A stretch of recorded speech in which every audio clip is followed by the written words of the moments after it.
Prije nešto više od godinu dana na izborima građani su glasali za promjene, glasali su za budućnost, glasali su za bolji život i glasali su za pravdu.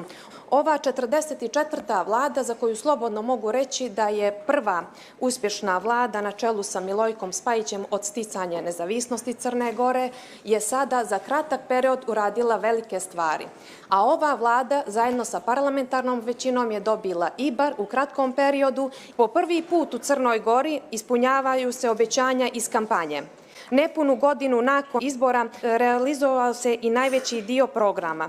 Ono što drugi nisu znali i umjeli, tako je, Milojko umije, tako je. I, dragi građani, došlo je vrijeme da država brine o vama.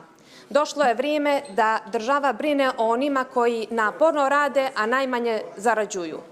Moramo biti još bolji i efikasniji, jer decenije pljačke i korupcije naše države moraju brzo biti ispravljene. To nam je zapravo rečeno i na izborima.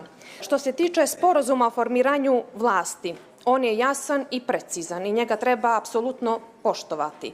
Ne smijemo dozvoliti da se nameću teme koje nas dijele, koje nas vraćaju u prošlost i koje nas koče u budućnost. Ne smijemo dozvoliti te teme da nas sputavaju ka evropskim integracijama. Moramo da znamo da Crna Gora je dom za sve nas i dužni smo da iskoristimo sav potencijal koji imamo kako bismo ubrzali njen razvoj.